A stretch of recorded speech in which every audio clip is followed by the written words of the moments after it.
Jamendo.com.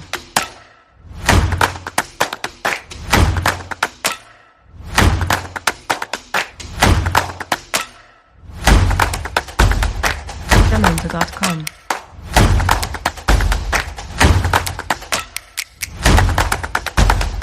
Como dijimos anteriormente, no es la primera vez que Kim presenta un curso de nóminas y seguridad social, ya lo hizo varias veces, él lo acabará matizando.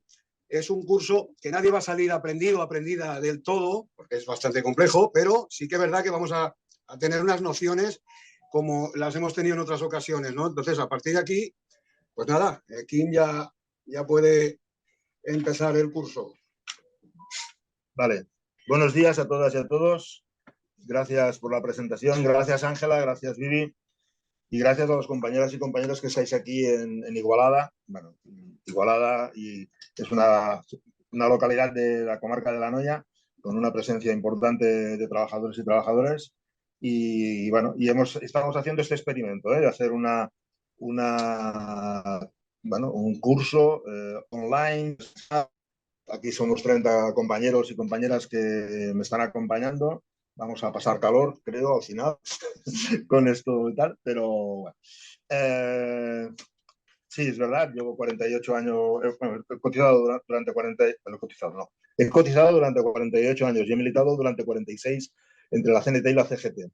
Y vamos a utilizar un PowerPoint que vais a ir viendo, que realmente no está justo al día, porque los señores de la Seguridad Social, la secretaria, la ministra de Trabajo todavía no ha tenido la delicadeza de llamarme para pedirme los números de las cotizaciones mínimas. Entonces, pues no han publicado el decreto y por tanto no está actualizado. Señora, tiene mucha faena, yo no la puedo llamar porque llamaría a la secretaria de Relaciones Públicas para poderme conectar con la ministra para poderle decirle que ya está bien, que estamos en el mes de marzo y que todavía no han actualizado las bases mínimas de cotización a la Seguridad Social. Dicho esto, también os quiero decir que tenéis tengo una mala noticia para vosotros. No os puedo subir la nómina. Yo os explicaré la nómina, pero no os la puedo subir, ¿vale? Este PowerPoint es fruto de un trabajo que hicimos los compañeros de CESIVAC junto con los compañeros de la CESIM. Trabajamos esto y nos aprovechamos de una informativa de un compañero, un abogado, Antonio Martín, aquí presente en la sala, que nos facilitó toda la documentación para poder realizar este trabajo y demás. Un abrazo y demás. Sin más, y dando ya por finalizadas las presentaciones, hablemos de este curso que en realidad tiene como dos partes. Una es explicar lo que es el recibo de nómina, las características del recibo de nómina, por qué existen esas líneas y esos conceptos que hay en la nómina. Pero también os tengo que decir una cosa. Aquí podemos explicar lo que es el recibo de nómina, pero los recibos de nómina obedecen a los acuerdos establecidos en los convenios colectivos de empresa o en los convenios colectivos de sector y demás, ¿vale? Por lo tanto, para entender una nómina, además de tener este conocimiento básico que os vamos a facilitar, intentaré facilitaros, tenéis que tener, queráis o no queráis, el convenio al lado para ir viendo que si os lo ponen todo, si os quitan algo y demás. Porque si no, sin tener el convenio al lado, no sirve para nada casi este curso. Bueno, dicho esto, bueno, pues como os decía, pues lo hicimos entre la CESIVAC y la CESIM y explicaremos, pues bueno, pues el recibo de nómina. Claro, cuando cobramos nos dan un recibo. Y este recibo de nómina, ¿por qué? ¿Y a qué se debe? Bueno, pues el recibo de nómina lo que realmente hace figurar es el salario. Y el salario o el sueldo. ¿Y dónde vienen estas palabrejas? Bueno, pues viene una acción muy, muy histórica, que a los funcionarios romanos pues se les pagaba en sal. El oro tenía más valor en ese momento que no el oro. El oro no se podía comer, la sal, la sal tenía su apreciado valor porque permitía tranquilamente permitía el hecho de poder conservar los alimentos, como bien abuelos y bisabuelos pues, han hecho durante toda su vida, las salazones, bueno, pues, y eso permitía poder vivir a lo largo del año. O la palabra sueldo, pues viene, pues eso, como se les pagaba a los soldados, pues se deriva de ahí la palabra sueldo. Vale. Entonces, el recibo de nómina, pues en nuestra legislación, y esto de la legislación lo tenemos que tener muy claro, porque es como una escalera, en la realidad, la legislación. Se basa... Perdona, se distorsiona el sonido, así es que me va a perdonar, pero procura quedarte quieto porque si no el sonido no se capta bien. Me quedo Entonces, castigado. sí, y no muevas, perdona, y no te muevas mucho porque yo entiendo que... Vale, porque si no, el sonido llega fatal. Venga, gracias. Tienes razón, que estamos aquí en cuestiones complicadas. Gracias, sí, Ángela, por la apreciación. Y veis vigilando que no pase nada. Muchas gracias por estar ahí al tanto. Bueno, como os decía, el recibo de nómina está en nuestra legislación, que nuestra legislación básicamente pues, está construida como si fuera una escalera, arranca de un suelo que es la Constitución española. O sea, por debajo de la Constitución española no puede existir ninguna ley. Es decir, no puede haber ningún derecho que la Constitución española consagra que pueda ser vulnerado. La Constitución española regula de que las relaciones laborales irán reguladas por un Estatuto del Trabajador, que en el 78 se escribió y se redactó, y a partir desde esa fecha, 78, 80, bueno, por ahí más o menos, se constituyó el Estatuto del Trabajador. Por debajo del Estatuto del Trabajador no existe nada. Es decir, no se puede hacer nada. O sea, tiene algo, siempre se puede mejorar. Y el propio Estatuto del Trabajador, y de ahí viene la complejidad que os decía antes de entender una nómina, estipula que las relaciones laborales se fijarán por convenios colectivos, y estos convenios colectivos se fijarán en lo que se acuerde en cada uno de ellos. El convenio colectivo será sectorial inicialmente, puede ser sectorial nacional, puede ser sectorial de comunidad, puede ser sectorial de provincia, y sobre ese convenio colectivo sectorial podrá haber otro estatus que será el convenio de empresa, y por encima del convenio de empresa existirá también la posibilidad de un pacto individual. ¿Pero qué dice el artículo 26 del Estatuto del Trabajador, que es el que define lo que es el salario? Bueno, pues lo primero que de todo dice es de que se considerará salario la totalidad de las percepciones económicas de los trabajadores en dinero o en especie. En especie no significa nada más que cosas que no es dinero, ¿eh? No pensemos en otras cosas. Es decir, no en la pimienta, ni el jamón para hacer el gin tonic, ni esto, ¿eh? Van otras cuestiones. Entonces, en dinero en especie, por la prestación profesional de los servicios laborales por cuenta ajena, ya retribuyan el trabajo efectivo y cualquiera que sea la forma de remuneración o los periodos de descanso computables como de trabajo. Y ahí empieza la consideración de que los sábados y domingos, o los que son la mayoría de los festivos, también se consideran que están pagados por el propio salario.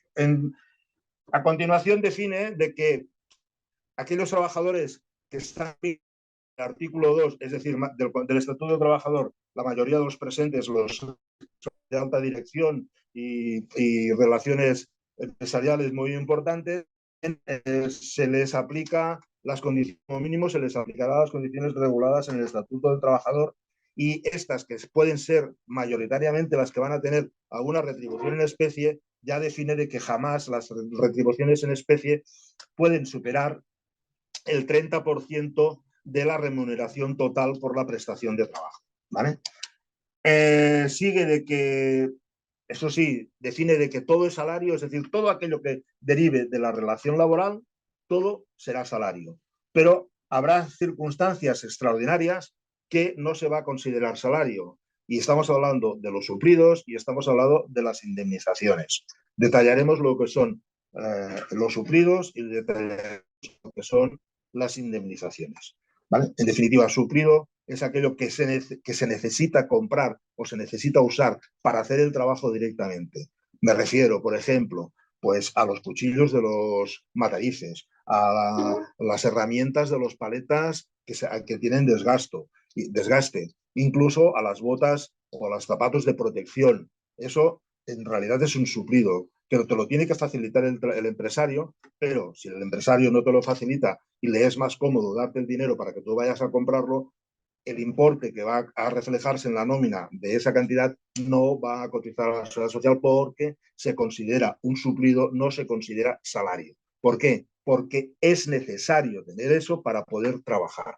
Como por ejemplo también desplazarse a otra localidad a hacer el servicio que sea, reparar una máquina en otro sitio y tal, necesitas coger el metro, necesitas coger el transporte público o coger el coche, pues los gastos esos también irán a cargo de la empresa, se podrán constar en nómina, pero no serán salario porque serán suplidos. Entonces, el apartado 3 nos dice que mediante la negociación colectiva, pues, o en su defecto, el contrato individual, por eso estábamos hablando de las diferentes escalas, ¿no? O sea, que constitución, estatuto del trabajador, convenio sectorial, convenio de la empresa y pacto individual, se fijará, se determinará la estructura del salario. La primera estructura del salario que tendrá las define muy claramente. Va a ser el salario base, y luego van a haber una serie de complementos, bien sean personales, bien sean por puesto de trabajo, bien sean por cantidad de trabajo o bien por cuestiones de pagos a lo largo del año que se puedan hacer. Todo eso va a considerar salario. Luego reflejará el recibo de nómina, porque lo que estamos hablando es del recibo de nómina, reflejará todas las cargas fiscales y sociales que van a cargo del trabajador y que solo las puede pagar el trabajador, no pueden ir a cargo de la empresa.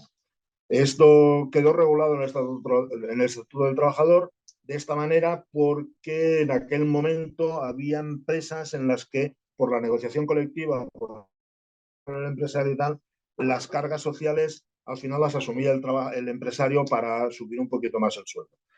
Entonces, la definición de impuestos sociales, bueno, de seguridad social y la definición de los propios impuestos exige que cada persona que esté obligada a cotizar tanto a renta como a la seguridad social, pues ella sea la que aporte ese importe y no otra persona en su cuenta. Va. Y por fin, por último, regula la gran putada que nos pasa a la gran mayoría de los que estamos en la labor de la representación de los trabajadores, que regula que operará la compensación de absorción cuando los salarios realmente abonados en su conjunto y cómputo anual sean más favorables para los trabajadores que los fijados en el orden normativo o convencional de referencia. Es decir, la cláusula que en el 100% de los convenios colectivos que yo he visto existe, que siempre existirá la compensación y absorción de las mejoras económicas que hay. ¿Qué se refiere a eso? Pues se refiere, francamente, a la gran disputa que siempre nos podemos encontrar. Y es, ha subido el 3% el convenio, pero mi nómina no me ha subido el 3%. Dices, ¿y por qué? Porque tenía un complemento yo personal o una cuenta no sé qué, que tal. Bueno, pero tú cobras por encima del convenio, de lo que marca el convenio, ¿sí o no? Sí, pues ya estás cobrando por encima. ¿Por qué? Pues porque puede haber, imaginémonos una situación de que estás trabajando en una empresa y el convenio de la empresa o del sectorial marca que tu salario será, hablando en bruto siempre, salario en bruto siempre, de 1.200. Y tú llegas a un acuerdo con el empresario de que dices, no, yo hasta si no trabajo por 1.500 no trabajo. Y el empresario te dice, vale, pues te pago 1.500. Entonces llega a una unidad de convenio y estos 1.200 se convierten en 1.400. Vale, pues muchos trabajadores piensan, hombre, se ha subido 200 euros, mi nómina también ha subido 200 euros. Por tanto, de los 1.500 voy a cobrar 1.700. Y resulta ser que no, que cobran 1.500 y se viene y se queja y se nos queja. Bueno, pues claro, pero es que hay que decir, es que tienes una cláusula de compensación y absorción que tú, por mucho que gastes de que te pagaría pues esa diferencia, pagarías 1.500, como no lo regulaste de ninguna otra manera, y el convenio te marca ahora que tienes que cobrar 1.400, si cobras 1.500 ya cobras por encima del convenio, por tanto no tiene por qué repercutir la subida. Esa es una de las cuestiones en que muchas veces nos encontramos. Si eso hubiera estado regulado correctamente, es decir, de que a lo mejor se hubiera puesto en una cláusula que esos 300 euros serían siempre por encima del salario mínimo o del salario de convenio, pues tendría derecho a cobrar los 300 euros de diferencia. O si hubiera puesto una cláusula que se valorizarían esos 300 euros de la misma manera que se revalorizaría el salario base, pues tendría derecho a percibirlo. Con eso os quiero decir que cuando haya pactos individuales estén bien redactados. Aunque no nos gusten los pactos individuales, existen. Pero los pactos individuales han de estar bien redactados, porque si no, puede existir, y existe en mayoría de las veces, que se aplica la cláusula de compensación y absorción, y eso hay que tenerlo muy claro para no llevarte desengaños. Si seguimos con esto, haremos todas las preguntas al final. Lo digo porque los compañeros que están, los 180 o más de 100 compañeros que están conectados, en todo caso, si te lo apuntas, lo haremos así. Vale. El recibo de la nómina tiene un marco legal. Sí, tiene un marco legal que viene regulado por una orden ministerial de 1994, la cual fue modificada en el 2014 y en el cual se detalla todo lo que tiene que constar en un recibo de nómina. Dice, si esto es una cosa que está legalizada y ahí en el BOE está publicado y tal y cual, el recibo de nómina tiene que ser así. A ver, el recibo de nómina tiene que contener estos apartados, ¿vale? Pues lo digo porque la mayoría la mayoría de las gestorías han inventado su propio recibo de nómina porque, bueno, porque hay la posibilidad de poderlo hacer. Lo que sí que tienen que tener es todos los conceptos que ahora iremos detallando parte por parte. No deja de ser como un documento de una factura, en definitiva. Lo importante es que primero teníamos lo que vemos aquí a la izquierda, que es el recibo de nómina inicialmente establecido en el 1994, donde se relataban todos los haberes que ibas a cobrar, y luego en el 2014, bueno, pues se les ocurrió de que estuviéramos informados de qué es lo que pagaría el empresario por cuenta nuestra. Y entonces aquí ya es la primera comentario que hacemos desde la CGT. A ver, estamos hartos de oír de que a los empresarios, a la seguridad social les cuesta mucho. Mentira, ¿vale? Es la primera y gorda mentira de los empresarios. Lo que pagan los empresarios a la seguridad social es salario que no percibimos nosotros porque se va directamente a las arcas de la seguridad social. Por lo tanto, es un salario diferido que no percibimos, no nos lo podemos gastar porque lo veremos en algún momento determinado, bien sea en el momento de las bajas cuando estemos enfermos o bien sea en el momento de la jubilación. Por lo tanto, que no nos vengan más con la historia esa de que la seguridad social me cuesta mucho. No, es salario que no percibimos nosotros porque se va directamente a las arcas de la seguridad social. Porque si no lo pagaran ellos, cobraríamos un 23,6% más del salario y montaríamos la seguridad social de la manera que la tenemos montada. Porque la seguridad social, que es un servicio público, lo vamos a defender hasta donde podamos y más. No podemos permitirnos el lujo de perder los derechos sociales. No podemos permitirnos el lujo de perder las prestaciones sociales, ni los servicios, ni la jubilación, ni el sistema de bajas que tenemos, que es paupérrimo, pero todavía está bastante bien. ¿Vale? Por lo tanto, dicho esto, y dicho esto en el sentido de rectificar a los empresarios que no nos llueven más, que es salario que no percibimos y que va directamente a las arcas de la seguridad social, por lo tanto es un salario diferido, vamos a ver qué es lo que contiene el recibo de nómina, que no deja de ser, como os decía antes, un documento como si fuera una factura.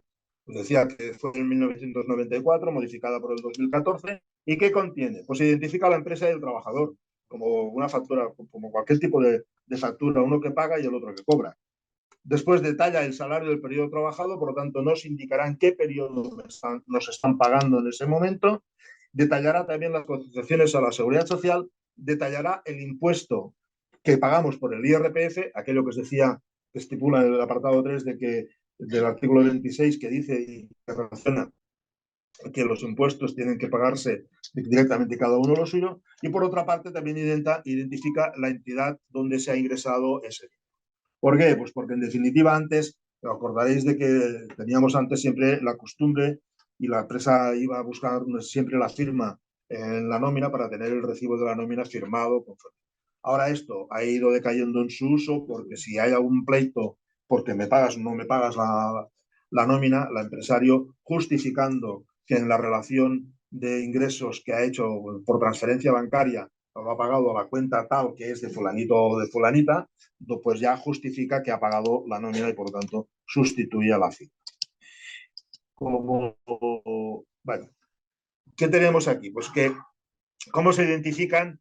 Antes decíamos que se identifica a la persona, pues se identifica a la empresa y se identifica también al trabajador. Pues a la empresa y al trabajador se le identifica a la empresa a través del nombre, pues el domicilio, el CIF y el código de cuenta de cotización. De la misma manera que nosotros tenemos un número de la Seguridad Social cada uno de nosotros, cada una de las empresas tiene un código de cuenta de cotización por el cual se identifica con la Seguridad Social para hacer los pagos esos que obligadamente tiene que hacer en lugar de darnos el dinero a nosotros y demás. Al trabajador, ¿cómo se le identifica? Bueno, pues con el nombre, evidentemente el NIF, el número de afiliación a la Seguridad Social, y luego también se identifica y se incorpora el grupo profesional y el grupo de cotización. Tomad nota como referencia que existe un grupo profesional y un grupo de cotización que tendrá mucho que ver para saber qué salario base te corresponde, pero que además significará luego, tendrá su importancia de cara a la cotización a la Seguridad Social. Como recomendación, os invitamos a que cualquier duda podéis siempre visualizar la web de la Seguridad Social, la web de la Agencia Tributaria y la web del Ministerio de Trabajo. La web de la Seguridad Social para saber incluso las prestaciones de la Seguridad Social que haya, la web de la Agencia Tributaria, aunque los consideremos enemigos públicos número uno, pues es para saber qué IRPF nos van a retener, y la web del Ministerio de Trabajo es quien está obligado a mantener al día el Estatuto del Trabajador y demás. Bueno, esta es son las primeras líneas del recibo de nómina, en la cual hemos identificado quién es la empresa, quién es quien paga, quién cobra, por qué periodo se paga, y ahora vamos a ver, bueno, ¿y qué es lo que paga? Bueno, pues tiene varios apartados, o puede tener varios apartados el contenido del recibo de nómina. El primero de todos será el más importante casi bien de todos, que es el salario base. Segundo, complementos salariales de carácter personal, aquellos que van vinculados a la propia persona, que no es por nada más que por ser tú quien eres, que aportas en la empresa lo que aportas. Tercero serán los complementos por el complemento salarial por puesto de trabajo. En virtud del puesto de trabajo que te corresponda, pues vas a tener un plus o no. Otro complemento salarial que es el de calidad o cantidad de trabajo, y los iremos viendo y desarrollando punto por punto. Complementos de vencimientos periódicos superiores al mes, así definidos parecería extraño, son las pagas extras. Es así de fácil, ¿vale? Y luego están las percepciones de carácter asistencial y acción social empresarial. Empecemos por el salario base, que es el más importante. El salario base, por eso se fija y viene fijada esta cuantía en el convenio correspondiente y suele variar según la rama de profesión o en la industria de profesión y la categoría profesional. Por lo tanto, vamos a tener millones o infinitos importes de salario base en función del convenio que te apliquen, de la rama de producción, en virtud de la categoría profesional y demás. Y puede haber, pues, que no te apliquen ningún convenio. Puede ser que estés trabajando en una empresa que no esté vinculada por ningún convenio. Entonces ahí sí que el salario base va a ser como mínimo el salario mínimo interprofesional. Y aquí tenemos la primera discusión. Entonces el salario base no es igual al salario mínimo interprofesional. No tiene por qué ser igual ni tiene por qué ser superior. Puede ser inferior. ¿Por qué? Pues porque el salario mínimo interprofesional viene definido en el importe que como mínimo tienes que cobrar por una jornada completa. La jornada completa bien día sea de 35, de 37 o 38 o de 40 a la en el convenio. El salario mínimo es como mínimo tienes que cobrar eso. ¿Y cómo se consigue si existe o si hay un salario base inferior al salario mínimo interprofesional? Porque están los complementos personales o los complementos de puesto de trabajo que, sumados al salario base, ¿cómo superarán o igualarán al salario mínimo interprofesional.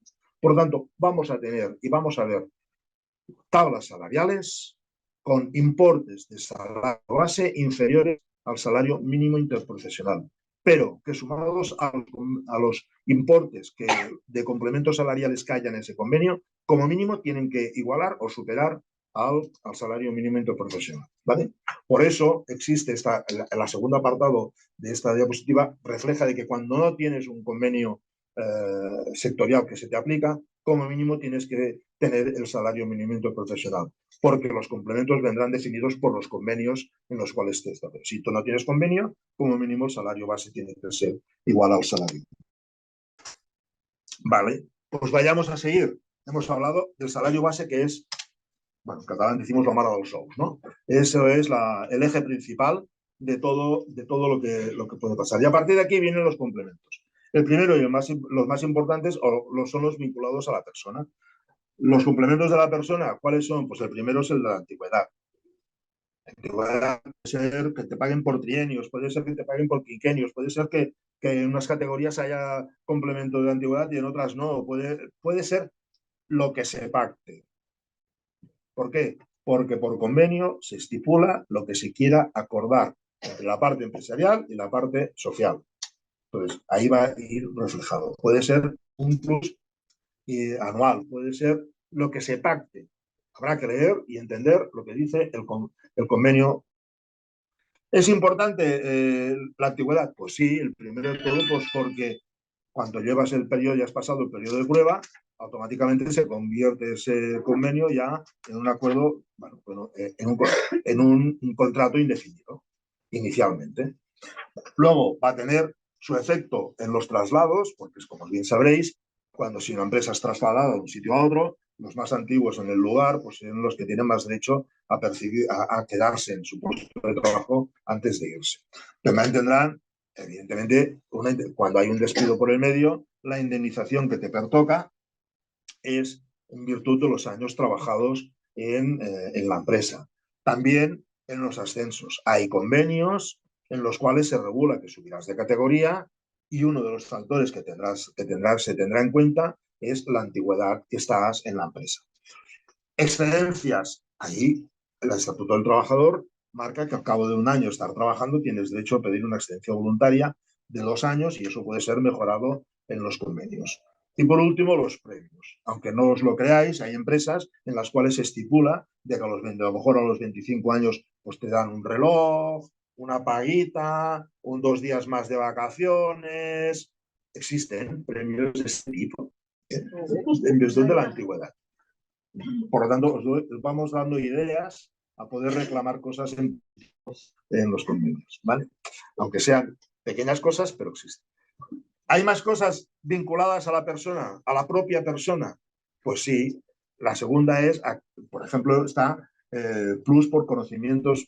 Antes normalmente se aplica mucho con el concepto de idiomas, ahora cada vez a lo mejor se aplica menos porque afortunadamente se tiene más cultura de que tienes que más idiomas que son no solamente el de habla materna o el que te obliga a la Constitución española, y pueden haber otros idiomas en los cuales ya estés dicho. Pero sepáis que existen en muchas en empresas y en sectores de servicios de que el conocimiento de idiomas pues tiene pluses y demás. Y evidentemente, si tú tienes un título académico y estamos hablando casi universitario, y que los conocimientos adquiridos por ese título académico que tú has demostrado y que tú tienes la titulación determinada, los aplicas al puesto de trabajo, pues hombre, tienes que tener una remuneración determinada. Puede ser que a lo mejor te la consideren ya dentro del importe del salario base de la categoría determinada y tal, o puede ser que haya un complemento en función de que tienes unos conocimientos y que los aplicas. Es decir, si uno está licenciado o es un doctor en químicas y resulta ser que lo que está haciendo es de paleta, pues si no está aplicando los conocimientos de químicas a paleta, pues no viene a cuento poder exigir un plus por conocimientos. Pero si en el momento en que se vincula a otra, tienes la posibilidad de tener este plus. Otros pluses vinculados a la persona, es decir, que se pagan porque lo haces tú, no porque porque lo tiene, o porque te toca a ti, no te le toca al compañero o compañera de al lado, ¿no? Te toca a ti. Bueno, pues uno de plus de plena dedicación es posible que una empresa determinada diga: yo solo quiero que trabajes para mí y no quiero que trabajes para nadie más. Plus de dedicación. Entonces eso vale muy bien, pero como me estás prohibiendo el plus de empleo y el plus de empleo es legal, como mínimo págamelo, ¿eh? Y me voy a dedicar única y exclusivamente a ti. Otros, pues bueno, pues plus de convenio, que es el más habitual, que para superar el salario mínimo, para llegar al salario mínimo, se pueda poner un plus de convenio, o se pacte porque hay fuerza sindical y se consiga de que se te incrementa el salario base en una cantidad determinada a través del plus de convenio, y que afectará, irá vinculado a la persona porque estás trabajando aquí.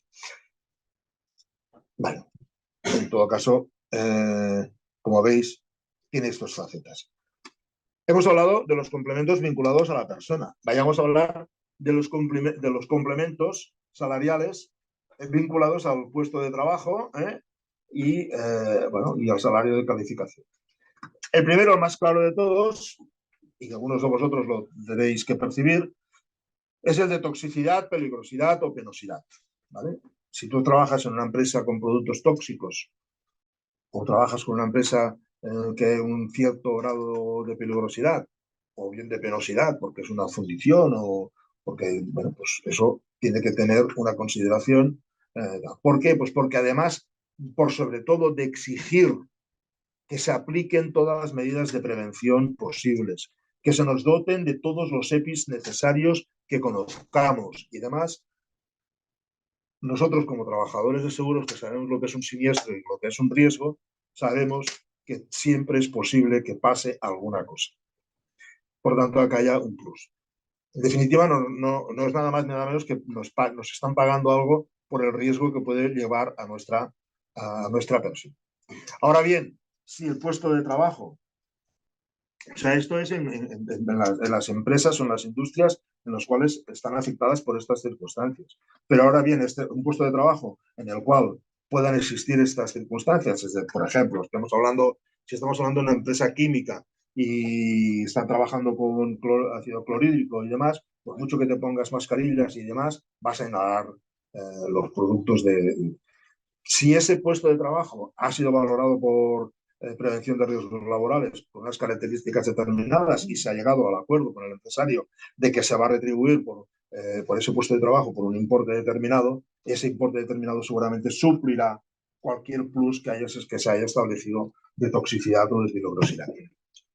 ¿Cómo puede ser? De cualquier manera, ¿vale? Otro plus que van fijados al puesto de trabajo, pues uno muy claro, el de nocturnidad. Todos sabemos que el salario en trabajo nocturno tiene un incremento económico por encima por hecho de nocturnidad, ¿vale? ¿Qué se considera nocturnidad? Pues trabajar desde las 10 de la noche hasta las 6 de la mañana. Si tú tienes tu jornada laboral, parte de tu jornada laboral se hace desde las 10 de la noche hasta las 6 de la mañana, ese periodo va a ser considerado y va a tener un plus de nocturnidad por las horas. Ahora, si ese periodo de trabajo supera las 3 horas, es decir, que tu jornada laboral hay más de 3 horas dentro de la jornada de 10 de la noche a las 6 de la mañana, se va a tener que considerar que toda tu jornada laboral es nocturna, ¿vale? Y eso vendrá regulado por convenio, seguramente, o por pacto.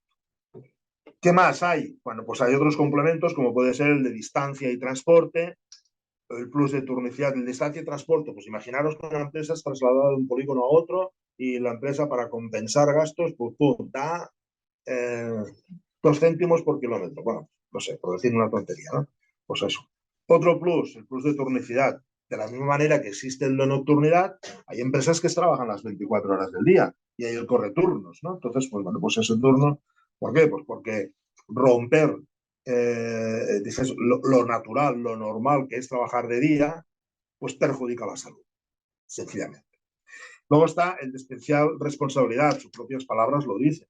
Si resulta ser que tú estás trabajando en una empresa y tienes una especial responsabilidad, pues es lógico y tiene razón de que tengas un plus determinado. Y otro, el de disponibilidad horaria. Hombre, yo creo que es más claro. Lo más claro es cuando te afecta, que representa que eres una persona que te encargas del mantenimiento de la empresa.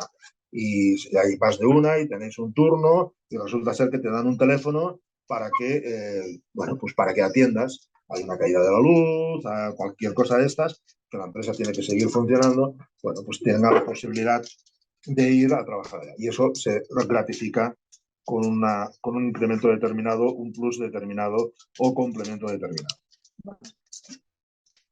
Bueno, os hablo los que afectan a la persona, los del puesto de trabajo. Pueden existir complementos por la cantidad de trabajo que se hace o por la calidad de trabajo que se hace. Insisto en que pueden existir, porque como todo esto es fruto del pacto convencional reflejado en el convenio colectivo, en función de lo que se pueda forzar de pactar, existirá o no existirá. No es obligatorio que existan todos estos pluses. Dependerá muy mucho de la correlación de fuerzas que se pueda llegar a establecer, con lo cual os animo a intentar conseguir lo máximo posible. Tipos de retribuir la calidad o la cantidad de trabajo. Pues hay muchas formas. Desde la palabra incentivos, es decir, incentivar a trabajar más. Primas, pues ya sabéis, más que nada, ¿voy a cobrar la prima o no voy a cobrar la prima este mes? Pues en función de la cantidad de trabajo que se haya hecho. Bonus, esto lo utilizábamos mucho los bancarios, los que trabajaban en banca. Y luego están las comisiones, los comisionistas, los que van a vender y demás. Varía mucho la cantidad a pagar en función de las empresas, de las circunstancias o puesto de trabajo y condiciones pactadas. Volvemos a lo de siempre. Depende de lo que se haya pactado. ¿Vale? Otro, de actividad, pues las primas o pluses de calidad. Puede ser en una empresa en la cual haya un control de calidad determinado, a lo mejor se puede estipular de que haya un complemento por la no merma del producto final, porque se pasen todos los controles de calidad que se estipulen.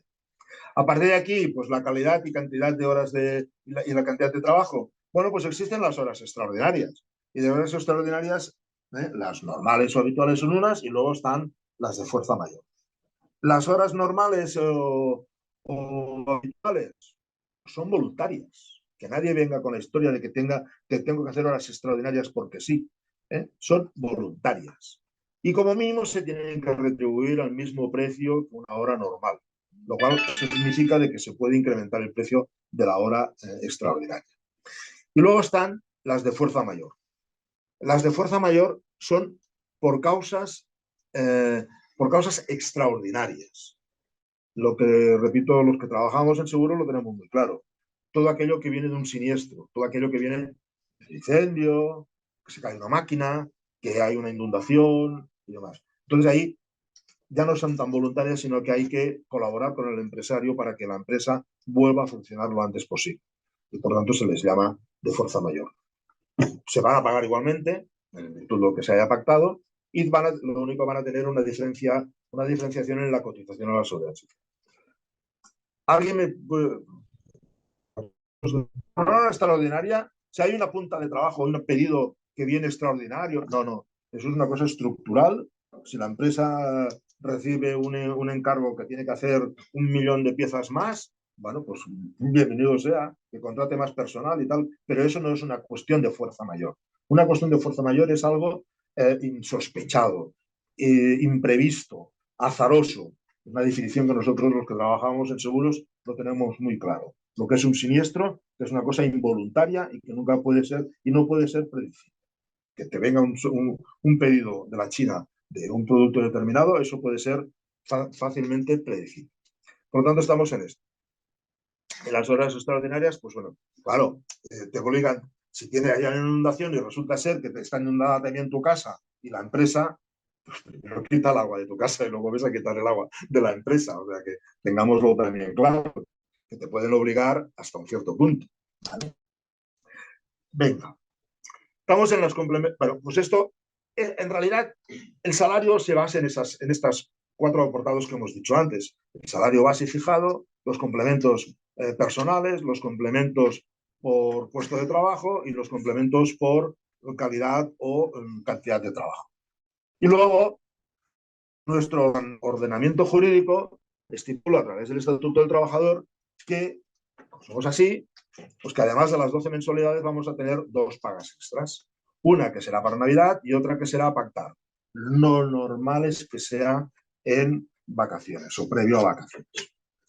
Y esto cuando llegaron los americanos aquí y les explicó a alguien de que habían 2 pagas extras, pues no lo entendían. ¿Vale? Entendían, ¿qué es eso de pagar 2 horas extras? Y se les ocurrió, dice, oye, en América pagamos 12 veces y punto, ya está. Entonces dice, bueno, pues el Estatuto del Trabajador ya previó de que esto podía pasar y además cuando los administrativos empezaron a ver la posibilidad de, en lugar de hacer 14 nóminas, hacían 12, es decir, que les quitaban dos nóminas de trabajo, en lo cual ahorraban tiempo de trabajo, pues dijeron, bueno, pues vamos a ver si nos apuntamos. Y está la posibilidad de prorratear las pagas extras entre las 12 mensualidades. Hay empresas que lo hacen y hay empresas que no lo hacen. Ni beneficio ni perjuicio siempre y cuando se calcule bien. ¿Vale? Así de claro. ¿Por qué? Pues al fin y al cabo el salario es un cómputo anual y si el cómputo anual, si lo divides bien, no te equivocas en la división, pues tienes que cobrar lo mismo. ¿Vale? Esto les ha ido ya, bueno, estaban aquí la Seguridad Social, ya aplicaba ese sistema de cobrar, de percibir solamente 12 cotizaciones, porque existía el apartado de el prorrateo de las pagas extras. ¿Vale? Además de esto, puede existir, las pagas extraordinarias, como mínimo 2.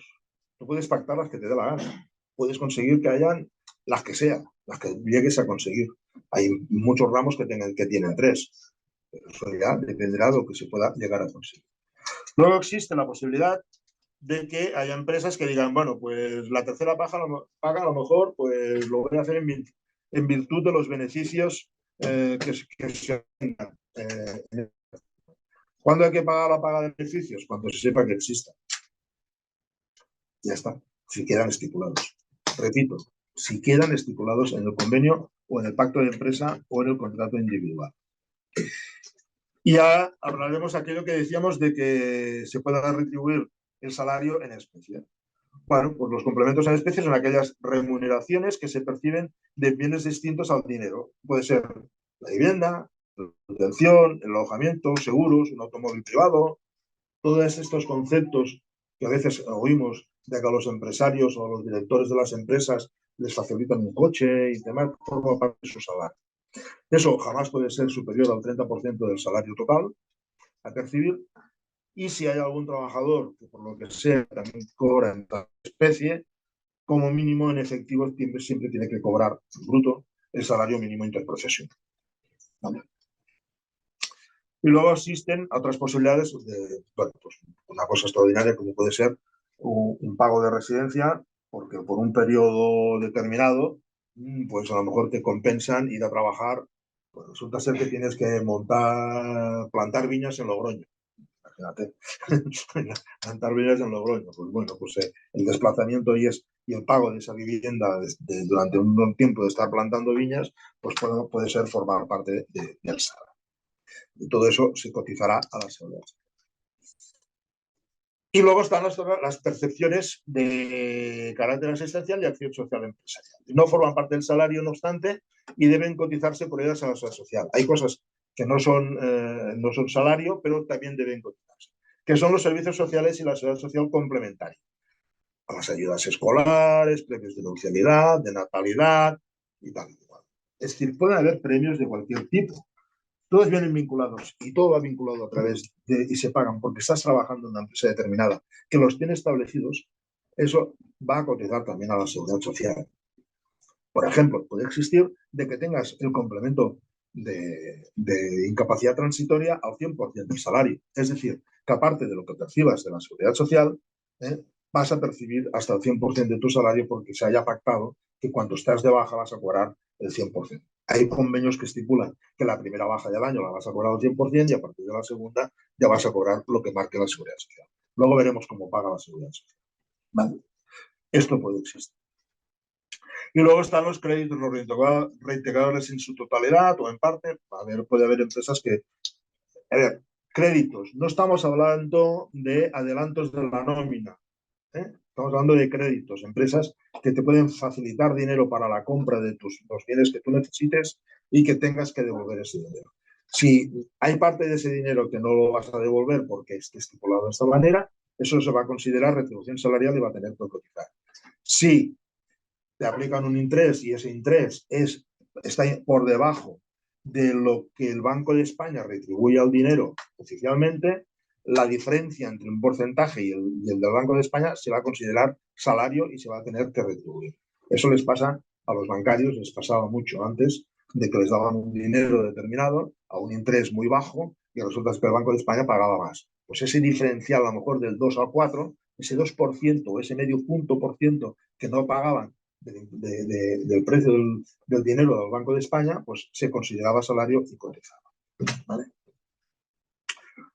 Bueno, hasta aquí está todo lo que se cobra, pero también puede haber percepciones no salariales, y entonces, pues que no se coticen a la seguridad social, porque hemos dicho que todo aquello que deriva del trabajo se va a considerar salario. Pero, por ejemplo, hay las indemnizaciones y los subsidios. Si tú tienes una indemnización, por lo que sea, porque haya un traslado de una empresa y se indemnice por ese traslado, o incluso también se te pague, por lo que decíamos antes, que si las botas de protección, que si las herramientas de uso de trabajo, que si el desplazamiento para ir a hacer un servicio en otro cliente, o lo que sea, eso va a tener que soportarlo el empresario y no se va a considerar salario por mucho que te pague, que te pongan ese dinero. No se considerará salario. Es un suplido. ¿Vale? Luego están las prestaciones y las indemnizaciones a la seguridad social, como pueden ser las indemnizaciones de invalideces parciales, ¿no? Pues puede ser que te den, eso no cotizará a la seguridad social, aunque sea fruto del trabajo. Fijaros que todo viene por una relación laboral que se deriva a una circunstancia determinada, puede ser que haya, bueno, esas circunstancias no cotizan a la seguridad social. Las indemnizaciones por traslado, suspensiones o despidos, puede haber una indemnización por un traslado determinado, pues vas a estar perjudicado porque vamos a ir a otro polígono. Pues ese importe pues va a ser una indemnización y no se va a considerar salario. Y luego están los despidos. El despido tampoco cotiza a la seguridad social, aunque sea fruto de la relación laboral, ni cotiza tampoco Hacienda, siempre y cuando esté dentro de los márgenes, de los máximos legales establecidos en el Estatuto del Trabajador y nunca supere los 180.000 euros de indemnización en caso de despido. Luego están las bajas, la cantidad de percibir cuando el trabajador está de baja, debe hacerse constar y el periodo de duración, un apartado en el recibo de la nómina, en el cual, que ya no son las percepciones, sino ya vendrá detallado, pues has estado de baja tantos días y te toca tanto dinero. Y ahora explicaremos qué es lo que corresponde. Y luego hay mejoras voluntarias y productos en especie concedidos por la empresa que tampoco cotizan. Siempre pongo el mismo ejemplo. Una empresa de confección que hace fular, si que regala un fular a cada trabajador, pues es un regalo, no forma parte del salario. ¿Vale? A veces también me pregunta, ¿un regalo es el lote de Navidad? Bueno, el lote de Navidad normalmente estará pactado en convenio y eso irá a salario y eso cotizará. ¿Vale? El lote de Navidad. Bueno, dicho esto, ahora ya sabemos qué es lo que cobramos, qué es lo que percibimos por nuestro salario. O sea, aquello que viene derivado de nuestro esfuerzo laboral, tenemos unas percepciones económicas y con eso vivimos. Pero es que además de eso y en el recibo de la nómina bien reflejado, se apuntan una serie de aportaciones que se hacen a la seguridad social y hay unas contribuciones a la seguridad social que vienen reflejadas y vienen explicadas en el recibo de la nómina. ¿Vale? Se cotiza por todo lo que se percibe, excepto los suplidos y las indemnizaciones. Pero todo aquello que viene generado por el puesto de trabajo se va a cotizar. Los tickets, restaurante y tal y que cual, los importes van a cotizar a la seguridad social. Otra cosa va a tener un efecto con el IRPF. Eso ya lo veríamos en otro aspecto. ¿Vale? Y se cotiza. ¿Y qué se cotiza? A la seguridad social.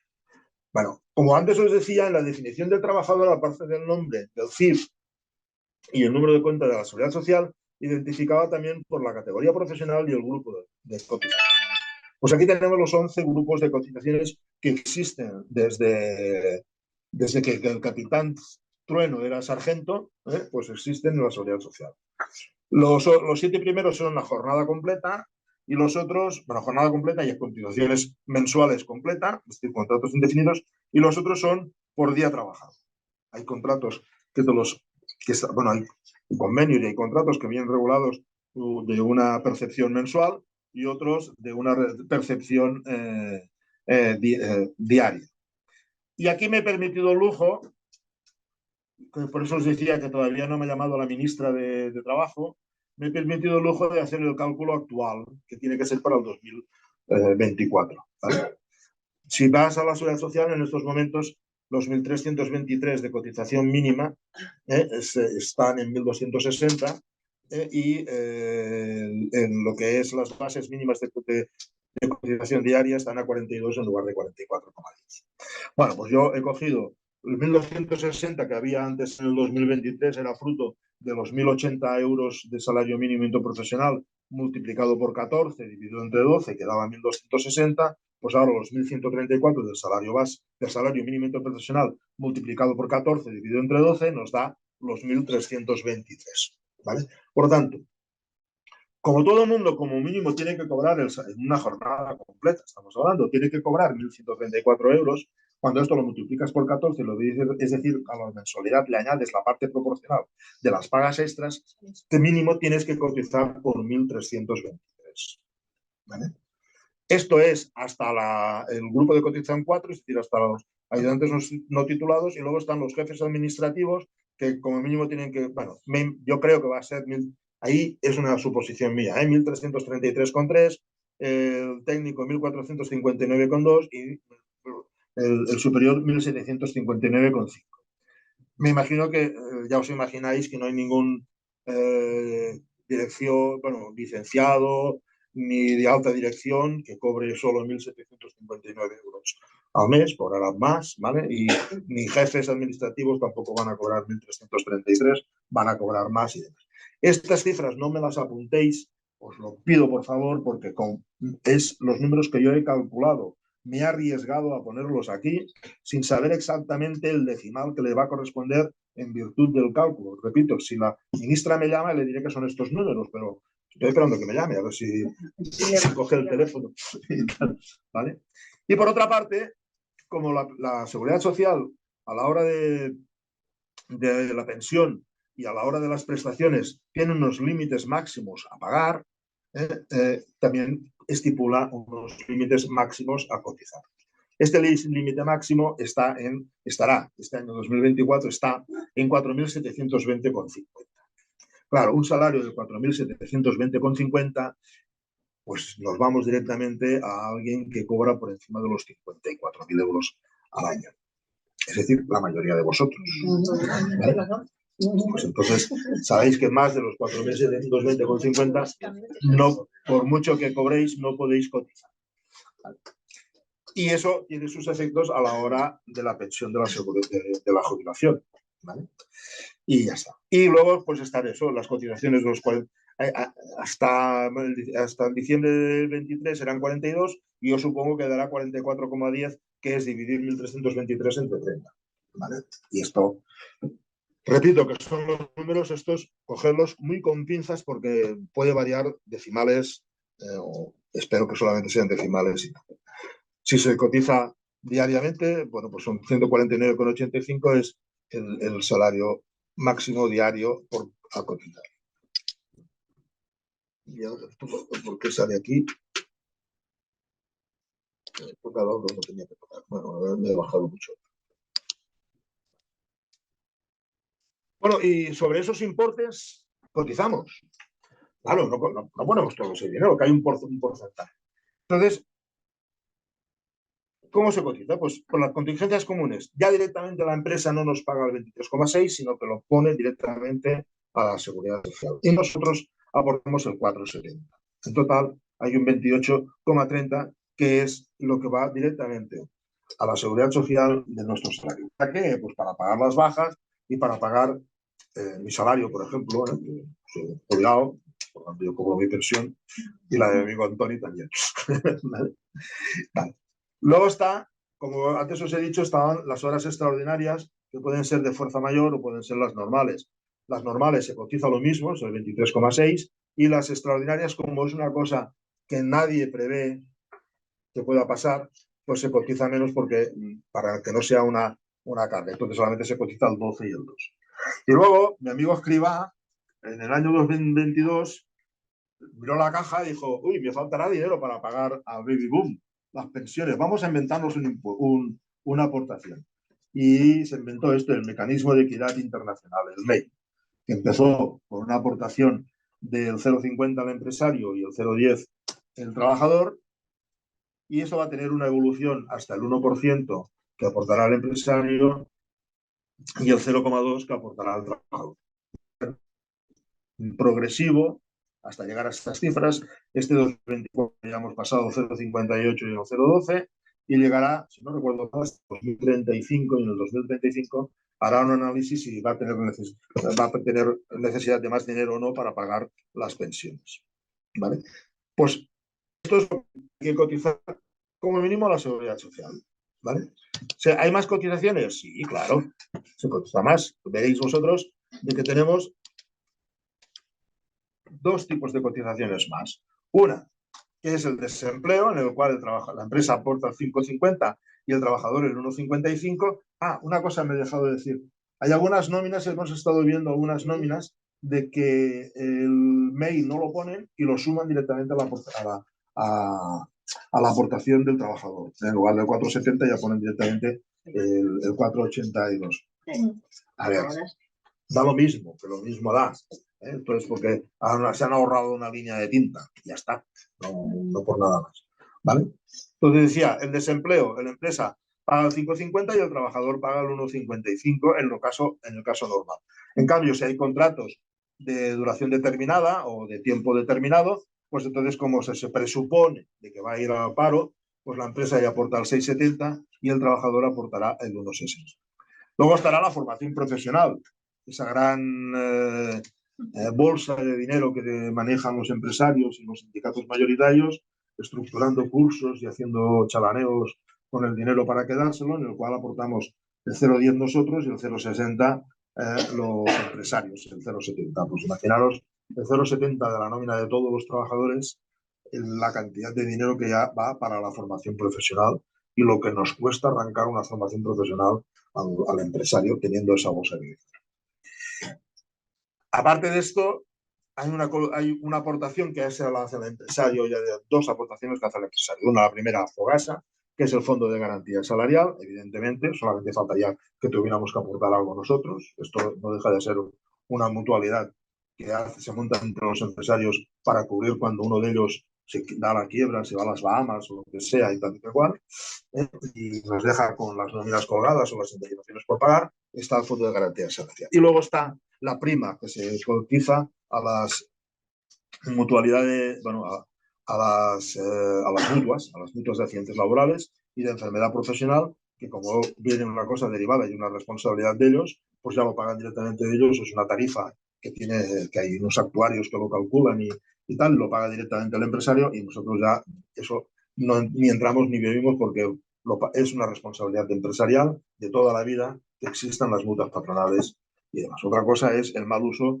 que se ha llegado a hacer de las mismas en el control de las bajas laborales por contingencia comunitaria, pero su función inicial era esa de una prestación en el momento de un accidente laboral o de una enfermedad profesional. Y además, por definición, las mutuas, aunque no lo parezca, pero las mutuas patronales, por definición, tienen su carácter de que son entidades sin ánimo de lucro. Lo dejo ahí. ¿Vale? De acuerdo. Bueno, pues esto es lo que cotizamos. ¿Vale? Y para tenerlo bien claro, lo que sí que tenemos claro es de que la base de cotización para este año 2024, el diario será 36, bueno, 36 no pasará. Sí, diarios de 36, como mínimo, son 1.134 entre 30, son 36, y el anual son 15.120. Está igual, está equipada, tendré que repasar. Pero bueno, es igual. Perdona, un poquito de más claridad a la hora de hablar porque se distorsiona la voz, en fin. Vale, vamos a ver. Decíamos que la cotización mínima pues es la 1.134 y al año son 15.120, La cotización máxima es de 4.720, ¿vale? Y el mínimo son 1.323. Bueno, los 1.134, disculpad, retroceso, que me he liado. El salario mínimo interprofesional, diariamente son 36 euros, mensuales 1.134, que multiplicado por 14 son los 15.120. Que me he liado yo, estaba yo equivocado. 15.120. Y las bases de cotización máximas es eso, 4.720,50 y la mínima que hay que cotizar es de 1.323 euros. ¿Vale? Bueno, ahora tenemos la base, ya sabemos el importe por el cual se cotiza y el porcentaje por el cual se cotiza. Y ahora, bueno, ¿cómo cobramos en el momento que estamos de la baja? ¿O cómo cobramos en el momento de la pensión? Pues la Seguridad Social se ha inventado una palabra que es la base reguladora de la Seguridad Social. ¿Qué es la base reguladora de la Seguridad Social? Y vamos directamente ya a lo que es la prestación en caso de baja. Bueno, pues es el importe por el cual la Seguridad Social te pagará cada uno de los días que estés de baja. ¿Y cómo lo calcula? Pues se irá a la nómina del mes anterior, la dividirá entre 30, siempre y cuando se cotice por meses. Si se cotiza diariamente, pues en virtud de los meses que tenga, de los días que tenga ese mes, 30, 31, 28, 29, es decir, que cogerá el importe de la cotización en el cual se habrá sumado el salario normal mensual más la parte proporcional de las pagas extras, ese importe lo dividirá entre 30 y eso será la base reguladora por la cual pagará la Seguridad Social en el momento en que estés de baja. ¿Qué pasa si has entrado a trabajar, si te pones enfermo el mismo mes en que entras a trabajar? Bueno, pues la Seguridad Social lo que hace es decir, ¿qué vas a cobrar? Tantos días de trabajo dividido entre tantos días trabajados te corresponde a tanto el día y es por eso que hay que pagar. ¿Y cuánto paga? Bueno, eso es la base reguladora normal. Luego existe la base reguladora en el momento de los accidentes laborales o enfermedades profesionales.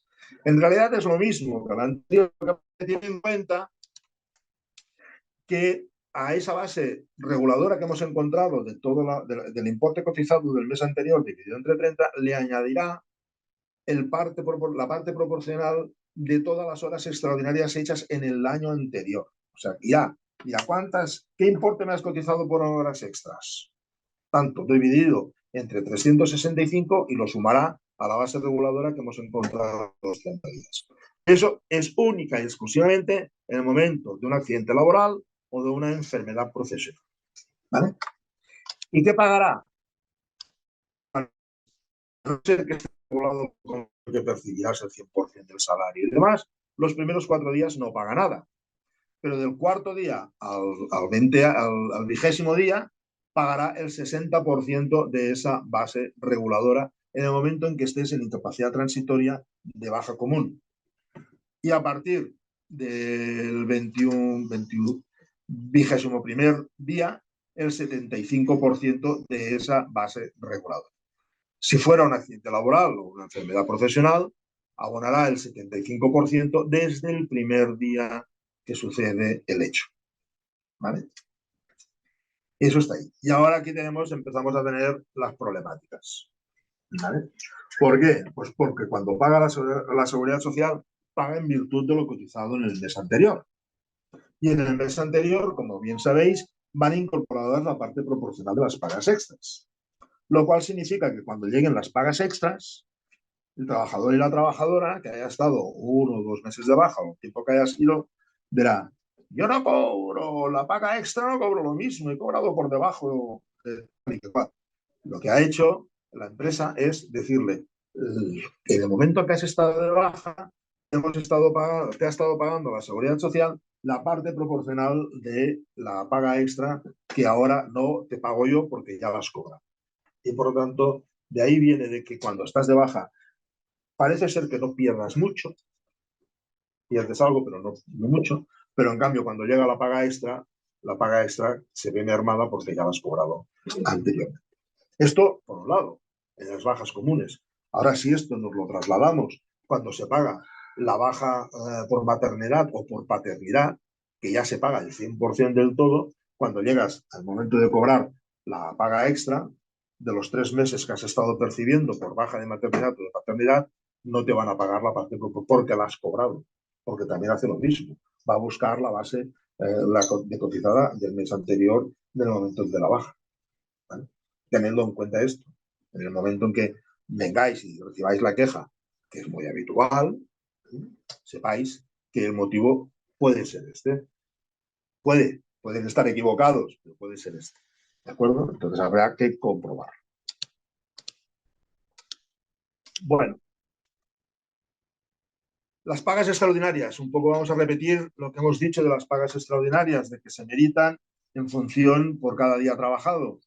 ¿Vale? Y bueno, pues se va a pactar pues, en Navidad y también se va a pactar la segunda paga, pues normalmente se pacta en vacaciones. ¿Que se prorratea entre los 12 meses? Pues se prorratea, mientras haga bien.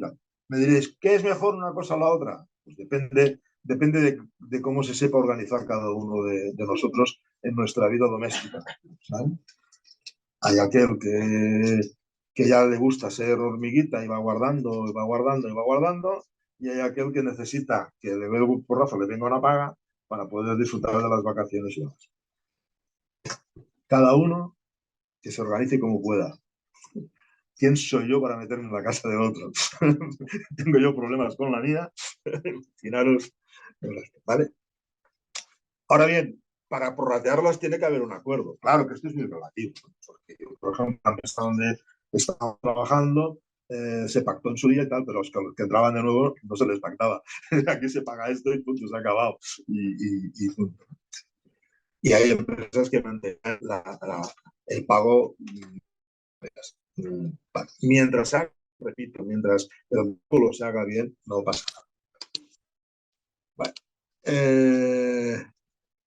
Esto es para matizar más, pues su pago es diferido en el tiempo y se paga proporcionalmente por cada día trabajado, efectivo de descanso computable como trabajo, y cuando finaliza la relación laboral, el trabajador tiene derecho a la parte proporcional correspondiente al tiempo de trabajo en este periodo de meditación, en este periodo trabajado. Y el abono que corresponda se hará constar en el documento final. Ya estamos acabando, tenemos lo que es una relación laboral, se marcha la persona, pues se le tiene que pagar la parte de pagas que le corresponde. Pasa lo mismo con las vacaciones, es el mismo sistema. Las vacaciones también se generan por cada día trabajado.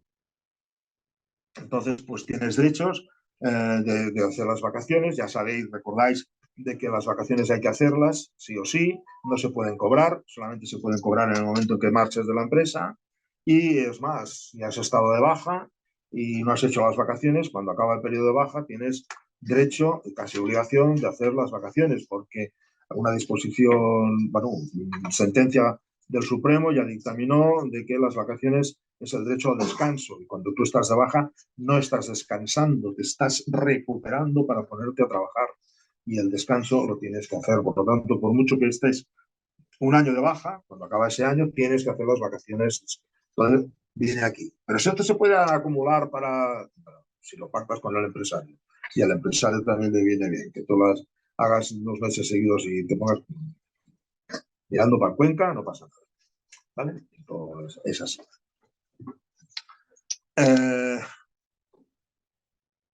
Y aquí viene la cuestión, que si ya se han hecho las vacaciones y finaliza la relación laboral, pasa lo mismo que con las pagas extras.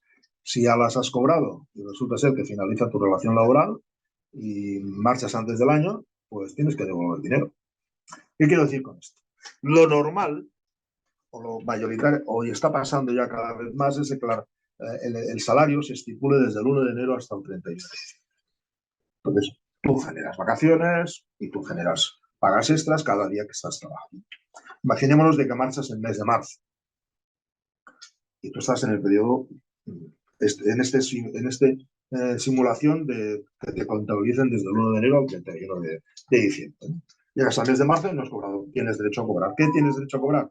Pues 3/12 partes de la paga de vacaciones, de la paga de junio, y 3/12 partes de la paga de Navidad. Y además, 3/12 partes de las vacaciones que te corresponden. Por tanto, son, pues divides los 30 días entre 12 y cada día y cada mes son 2 días y medio de vacaciones. Y eso te lo tienen que pagar.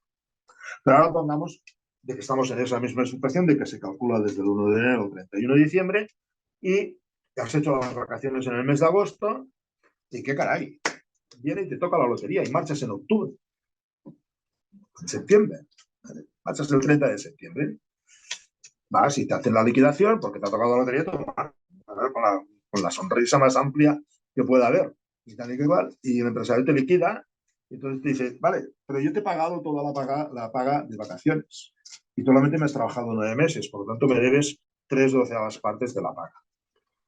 Y además te has hecho todas las vacaciones, los 30 días de vacaciones. Y solamente tenías derecho a pues, 21 días de vacaciones. ¿Vale? Por lo tanto, me debes 9 días. Si le tienes que decir, sí, pero me debes 9/12 partes de la paga de Navidad, que no me la vas a pagar porque está ahí. Por tanto, los números. Por eso, queremos que cada día de vacaciones y las pagas extras se generan por día a día trabajado. Claro, eso se complica si en lugar de contabilizar desde el 1 al 31 de diciembre, desde el 1 de enero al 31 de diciembre, se contabiliza desde la fecha en que entras a trabajar, que puede ser a mitad de año.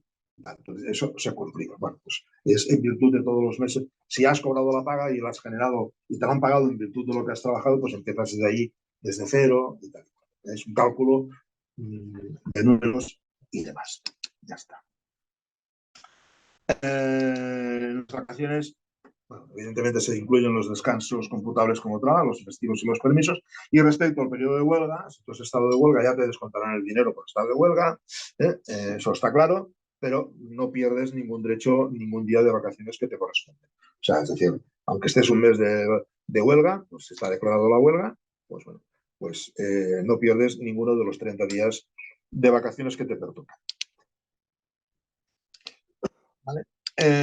Bueno, vayamos, ¿no? Entonces, estamos en el qué pasa cuando hay una liquidación de una relación laboral, ya sea por jubilación. A mí me gusta más hablar de jubilación que no de despidos, pero puedes pasar las dos cosas, ¿no? Entonces, lo primero que hay que recordar a cada uno de los compañeros y compañeras que tenemos al lado a nuestro centro de trabajo, de que existe el artículo 49.2 del Estatuto del Trabajo, en el cual regula de que el trabajador, cuando es llamado por recursos humanos para una comunicación de una baja, de un despido y demás, tiene derecho a estar acompañado de un representante de los trabajadores. Yo quiero añadir, si por desgracia no estamos de nosotros, id acompañados, ¿vale? Porque por muy gallitos que seamos, por muy seguros que estemos de nuestras convicciones, por muy informados que estemos, cuando se trata de discutir sobre ti con el de recursos humanos, a todos nos han temblado las piernas, ¿vale? Por lo tanto, más vale que vaya una persona a nuestro lado, que nos acompañe, que a él no le afecta directamente, tendrá la cabeza más fría, podrá ayudarnos y podrá asesorar. No obstante, cuando le dan a un trabajador el finiquito, la comunicación del despido y demás, le tienen que acompañar con una oferta de liquidación de los haberes, en los cuales estará incluido todo lo que hemos dicho de las pagas y toda la indemnización que le corresponda. Recibir ese escrito firmando recibir no conforme no significa nada más que recibes esa información y que ya va a valorar si está bien o no está bien. ¿Vale? Es el consejo principal. Y que nadie se cabree de empresarios. Pero tú qué te has pensado, que no, tranquilo, yo ya me lo miraré si está bien o no está bien.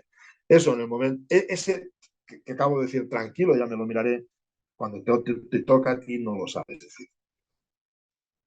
No lo sabes porque la presión que estás recibiendo supera a esa tranquilidad que tienes que tener en un momento determinado tan conflictivo, ¿vale? Por tanto, es un consejo que os doy para todos los trabajadores, pero también para nosotros mismos. Ir acompañados, que siempre ven más 4 ojos que 2. ¿De acuerdo? En la liquidación, ¿qué tiene que hacerse constar? Pues bueno, pues si hay indemnizaciones, bueno, aparte de las pactadas legalmente, puede haber que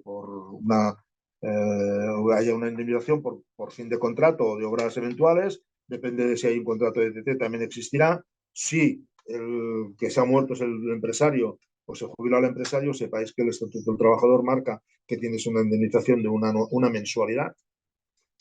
Sepáis que esto existe. Y vale. También puede haber, claro, el artículo 52, por extinción por causas objetivas y luego por falta de preaviso. Por falta de preaviso, ¿qué pasa? A veces pues está regulado de que te tienen que avisar en caso de que acabe el contrato pues con 15 días de anticipación y no lo hacen. Entonces el empresario tiene la obligación de pagar 15 días, sencillamente. Todo así. Tienes que pagar 15 días de tu salario. Desafortunadamente estamos viendo ya en convenios, sobre todo estamos viendo en consultorías, de que ahora hay convenios que estipulan de que si el trabajador no comunica con 15 días de anticipación, también el empresario también le puede retener esos 15 días en compensación del mal de cap, o sea, del dolor de cabeza que le ocasiona tener un trabajador. Esto está pasando. ¿Qué tiene que tener... ¿Qué tiene que concreto tiene que tener la liquidación? Tiene que incluir todos aquellos conceptos que tú te has ganado en el puesto de trabajo. Por lo tanto, si te pagaba incentivos, tienes que cobrar los incentivos. Si te pagaba comisiones, tienes que pagar comisiones. Si has hecho horas extras y no te las ha pagado, te las tiene que incluir. Y también cualquier percepción pendiente de pago, ya sea salarial o extra salarial. Todo te lo tiene que liquidar. Bueno. Puede pasar que en el cálculo de la liquidación esto pase, bueno, pues, aparte de que incluya las prestaciones brutas, pero puede pasar muy fácilmente de que, bueno, se acabe una relación laboral, hablemos de despidos, hablemos de una jubilación, y resulta ser, por ejemplo, que sea este mes de marzo del 2024. Y este es en una empresa que se lleva desde el 2022 negociando el convenio y que no hay manera de que se pongan de acuerdo la negociación y no se haya. Y resulta que en septiembre del 2024, pues sí que acaba la resolución del convenio y se tiene una nueva tabla salarial. ¿Qué ha pasado? En el mes de marzo has firmado y has firmado un saldo finiquito. Una cosa que estaba bien, que se pagaba, el empresario pagaba lo que sabía que tenía que pagar en ese momento. No tenía bola de cristal, no sabía lo que iba a pasar en septiembre. Como estos contratos, estos finiquitos están hechos y son documentos que están hechos basados en la buena fe, el empresario te ha pagado lo que él sabe que tiene que pagar. Tú percibes lo que tú sabes que tienes que cobrar. Y resulta ser que llega el septiembre del 24, se firma el convenio y te lo hace retroactivo desde el 2022. Pues por mucho que hayas firmado un saldo y finiquito, tienes derecho a decirle al empresario, me has pagado en virtud de lo que tú sabías, pero ahora resulta ser que en lugar de pagar 23 hay que pagar a 24. Por lo tanto, ese euro de diferencia lo tienes que pagar en función de lo que yo he trabajado porque lo he ganado. ¿Me explico? De que le han puesto el finiquito, pueden reclamarlo hoy por hoy. ¿Sí? ¿Hay una diferencia? Si hay una diferencia, que basado en dos cosas. Primero, porque el contrato, o sea, el finiquito lo has firmado en virtud de la buena fe de que se paga lo que se sabe. ¿No? Tú no sabes lo que va a pasar. Ni el empresario lo sabe, ni el trabajador lo sabe cómo va a resolver el convenio. Si el convenio dice que es con efecto retroactivo, tú has firmado aquello en virtud de que en ese momento se sabía ese importe, no el que se va a saber. Y entonces tienes derecho a a exigir que te lo paguen. Esto está por jurisprudencia, patapam, ningún problema. ¿Y qué pasaría en caso de que hubiera una cláusula que ponga que no puedes reclamarlo en caso de que a veces cuando tú liquidas sí que pone una cláusula añadida y ponen ese tipo de cláusula? Todos hemos firmado ese tipo de cláusulas y lo tienen que porque se refiere a que no hay ningún otro concepto más a pagar, ¿vale? Lo que no se dice es de que si porque se haya modificado el salario. Aquí se está modificando el salario base, se están modificando los complementos con los cuales se ha hecho el cálculo, ¿vale? Para recordarlo, los conceptos de pago están las partes proporcionales de las pagas extras, la liquidación de vacaciones no disfrutadas, las indemnizaciones y los otros conceptos. Y el saldo y finiquito, lo que tenemos que recordar y tener muy claro que lo que hace es liquidar la relación laboral. Y por tanto, por eso se dice y se pone en todos los acuerdos de finiquitos de que no hay nada más a reclamar, ni por una parte ni por otra, pero lo que no dice, bueno, aparte de que su firma no tiene por qué ser obligatorio, el empresario lo tiene que pagar, lo que también está muy claro es de que todo documento mercantil, todo documento de relación laboral se basa en la buena fe, y esa buena fe no puede ser vulnerada o no puede ser interpretada de que voy a ahorrarme el pago de lo que no sé lo que voy a tener que pagar. Eso está archivadamente. Pues con eso, más o menos yo he acabado la presentación de lo que es el recibo finiquito y tal. Dejo de compartir pantalla y a ver si lo consigo. Ese va a ser mi trabajo ahora, intentar conseguirlo. Y me pongo a disposición de todos vosotros lo que habéis escrito en el chat, que Ángela Sí. nos habrá dicho, y Sí. los compañeros y compañeras presentes, pues eso, pues también aportarán lo que digan. Yo, a ver si consigo esto, hacerlo y tal. Adelante, Ángela, tú misma. Sí, vamos a dar paso a las preguntas. Te ruego claridad, o sea, te ruego que te acerques al micro, porque de verdad se oye nada más que regular. Vamos a las preguntas y después daré la palabra a las personas que han levantado la mano. A ver, empezamos. Después compartiréis el PDF, sí lo vamos a compartir, porque Kim me lo va a enviar, ¿vale? Pero y yo cuando lo esté... enviaré a todas las personas que se han inscrito en el curso. Vale. Rafael Plasencia dice, una persona trabajadora, ¿hasta qué punto puede solicitar en su empresa que le varíen el tanto por ciento de retención de IRPF? ¿Tienen la empresa alguna obligación al respecto o tienen alguna flexibilidad en el tanto por ciento de retención de IRPF en nómina? A ver, lo que tenemos claro es de que el IRPF viene regulado por el Ministerio de Hacienda. Hay un programa específico en el cual tienes el tanto por ciento a retener, y como mínimo el empresario tiene que retener ese importe que ahí viene fijado. Lo habitual es de que hasta un 2% más no pongan ninguna pega, ¿vale? O sea, es decir, te toca cotizar el 18%, pues si le dices al empresario que te retenga el 20%, te retendrá el 20%. Pensemos una cosa, y aquí ahora ya sí que esto sí que es cosecha mía. Eso es dinero que tú adelantas al Ministerio de Hacienda, que hasta el mes de mayo no tenemos por qué pagar el impuesto de la renta de personas físicas. Por lo tanto, si tú quieres adelantar el dinero a Hacienda, adelántalo. Pero si tú te lo guardas en una hucha, cuando llegue el mes de mayo vas a pagar lo que tienes que pagar.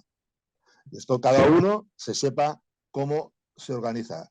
Repito, no soy yo nadie como para meter... Ya tengo mis problemas en casa como para decidir cómo tiene que funcionar el bolsillo de otro. O sea, que es muy complicado en este sentido. Vale, pero vaya, luego, sí. Sí. Alberto Llorente dice, en la parte de cotización directa por la empresa no se detallan las bonificaciones que se le gravan a la seguridad social, como las de trabajadores con discapacidad reconocida y comunicada. Es una afirmación que hace. Sí, no se detalla. Ya, José Delgado dice, ¿por qué mi empresa no reconoce el tóxico penoso? Trabajamos soldando y expuestos a gases de baños químicos. Pues porque igual no lo habéis valorado, no lo ha hecho una valoración correcta en riesgos laborales, y que es quien tiene que meterse ahí y definir que hay un riesgo determinado. Además, me importa tres pitos, lo de los riesgos y que se paguen. Lo que es importante es que hayan los EPIs y las medidas de prevención de riesgos laborales para que la salud... ¿De qué te sirve a ti cobrar más si al final vas a quedar asmático o vas a acabar... ¿Vale? O sea que hay que sopesar. Hay que estar retribuido por lo que tienes que estar retribuido, pero por sobre de todo está nuestra salud, y nuestra salud exige una prevención de riesgos laborales muy importante, muy rigurosa, y un cumplimiento de los EPIs, tanto por parte del empresario como por parte del trabajador. No nos pensemos de que somos los más chulos del mundo y que no nos va a pasar nada. El accidente sucede, y si llevas los EPIs a lo mejor te salvas y no te pasa nada. Pero si tú estás en una obra, en un andamio, y no llevas el arnés correspondiente y no vas con él atado al cable de seguridad, tienes el 80% de que te caigas. Así de claro. ¿Vale? Miguel Ángel Aceves dice, en el plus de transporte ¿Es obligatorio recibirlo cuando no hay medio de transporte público para llegar al centro de trabajo? No Solo es pone obligatorio. pregunta, hace una afirmación. Vale. Yo, eso, de afirmación nada. Solo es obligado pagar aquello que está estipulado en convenio y en acuerdo. Vale. Rafael Plasencia dice sobre el cobro de la misma retribución habitual en periodo vacacional. Leo que hay una sentencia del Tribunal Supremo del 2020, del 8 de septiembre de 2020. En ella se falla que la retribución en vacaciones ha de ser el promedio de todo aquel complemento que se haya nombrado en al menos 6 meses a los 11 anteriores al disfrute vacacional. Comisiones, complementos, etc. En dicha sentencia se hace referencia a incumplimientos acordados en el artículo 7.1 del convenio número 132 de la Organización Internacional del Trabajo. Incumplimiento del artículo 7 de la Directiva del 2003 de la Comunidad Europea e incumplimiento del artículo 26.1 del Estatuto de los Trabajadores. Si hay convenios provinciales o sectoriales que contravienen esta sentencia del Tribunal Supremo, ¿habría que presentar conflicto colectivo para reclamarlo? Más que conflicto colectivo, yo lo que haría era una reclamación individual, puesto que estamos hablando de dinero. Y por lo tanto es una retribución económica personal y por lo tanto hay que presentarlo basado en todas esas sentencias que acaba de mencionar el compañero, en lo cual estoy absolutamente de acuerdo en lo que ha manifestado de que hay sentencias claras en este sentido y que por lo tanto no tenemos por qué no acatarlas ni cumplirlas, y menos los empresarios. Ya, yo comentaba a este respecto que aquí en la costa, que es donde vivo, en la hostelería hubo también un incumplimiento por parte de la empresa que no se había ajustado a la subida salarial que correspondía y entonces pues hubo una reclamación por parte de 100 trabajadores prácticamente, trabajadoras, eran buena parte mujeres, y ganamos esa sentencia y al final pues tuvieron que indemnizar y tal.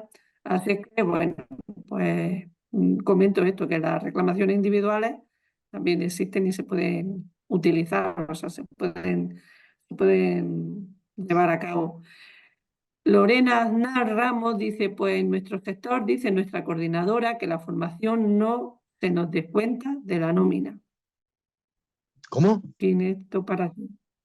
Lorena Aznar Ramos dice, pues en nuestro sector, dice nuestra coordinadora, que la formación no se nos descuenta de la nómina. A ver, la parte de formación seguro que la paga el trabajador. El 0,60 ese que hemos hablado y el 0,2 lo aporta el trabajador. O sea, no sé a qué se refiere. Ahora, si lo que hace es de que no le descuentan de la nómina la formación que el empresario le da, pues es que es lógico que no le descuente de la nómina, no faltaría. La formación la da el empresario para beneficiarse de que lo que el trabajador sepa y lo aplique en el puesto de trabajo. No, exactamente no entiendo a la compañera Lorena por dónde va, pero si es lo... ¿Vale? Sí. Alberto Lorente dice, ¿y si no hay reglamento legal del trabajador en el centro? Ah, no, representación legal de los trabajadores en el centro. Lo que tiene que hacer es montar una candidatura, presentarse y ganar las elecciones sindicales. Bueno, pero aparte de eso también... Por la CGT, no por nadie más.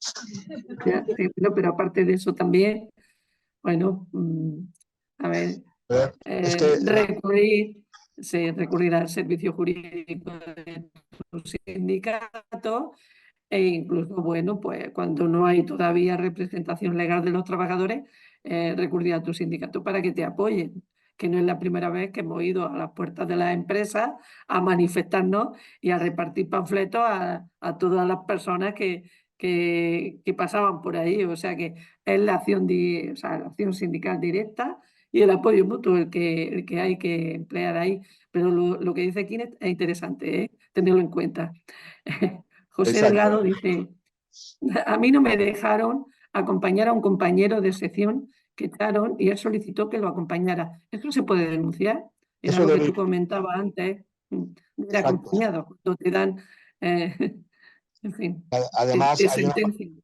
además hay una y además puede servir para poder ejercer un detalle más de un despido en fraude de ley, porque no se ha permitido el acompañamiento. Entonces hay un apartado en los finiquitos, tiene que constar si hay representación de los trabajadores que la ha acompañado, y se puede decir allí el empresario no permitió el acompañamiento. Entonces es una arma que puedes tener jurídicamente delante de un juez para acreditar de que hay un fraude de ley y demás, ¿no?